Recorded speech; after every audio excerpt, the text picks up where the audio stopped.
Hey guys, Dan here from Daniel Norris Effects, and today I will be reviewing this 17mm f2.8 prime lens from Olympus.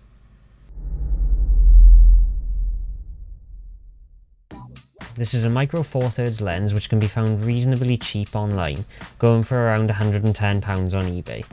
This lens features an electronic focus ring, a reasonably fast aperture of f2.8, and a full metal lens mount, though the rest of the lens is made of plastic. This is definitely the shortest lens I have ever used, being only 3cm tall or 1.5 inches. Also, being a 17mm lens, this is perfect for both the GH3 and Blackmagic Pocket Cinema camera users, as it adds up to roughly a 35mm lens on the Lumix and a 50mm lens on the Blackmagic.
And now to talk about the pros and cons I found with the lens.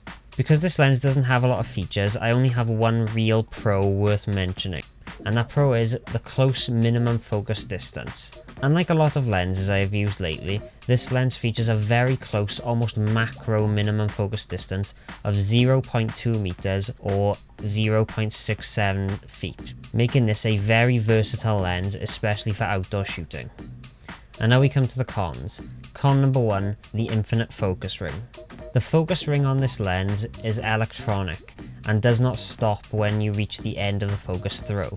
I found this annoying, as I often found myself still turning the focus ring long after I'd already reached the limit, without any indication that I had reached it. I know this is not the only lens that does this, but most lenses like the Sigma 30mm 1.4 change the resistance that the focus ring gives as an indication that close or infinity has been reached. And con number 2, no image stabilization. The lack of image stabilization makes this lens not the best for handheld video shooting, which is a shame, as the small form factor and simple design make it perfect for everyday out and about shooting. This can be solved, however, by using either a strap or a monopod. And now to list some features and quirks that some may like and others may not. Number 1, the variable focus ring. The focus ring on this lens seems to feature a variable sensitivity, where the amount the focus pulls depends on the speed at which you turn the focus ring. So if you suddenly turn the focus ring as far and fast as you can, the focus will pull from close to infinity with very little travel. However, if you work the focus ring at a slower speed, it will pull in much smaller increments to allow for more precise focus pulls. This adds to the versatility of the lens, making it good as an extreme close-up lens as well as a standard prime. Unfortunately, this feature makes the lens useless for follow focus use or marked focus point use, as the focus ring will not maintain the same positions marked out for each point. So that was my review of the Olympus 17mm f2.8. My final thoughts? For a first prime lens, I would say it is a pretty good option. I would even go as far as to say that it would be good as a candidate for the nifty 50 spot for the Blackmagic Pocket users. I'm aware that Olympus also do a 17mm 1.8, and I would like to review it someday, but I think that lens is part of Olympus's elite line and costs over £300, so I don't think it can really be counted as a nifty 50 equivalent. This lens is reasonably sharp and consistent at all apertures, and when attached to the Blackmagic Pocket Cinema camera, I had no troubles fitting the whole setup into a pocket. Also, it is often my prime of choice when going out and about with my Blackmagic. If you don't already have a close equivalent to this lens, I would highly recommend it, just as a nice small walk around lens. I hope you enjoyed this lens review. I'm Dan from Daniel Norris Effects, and I will see you in the next video.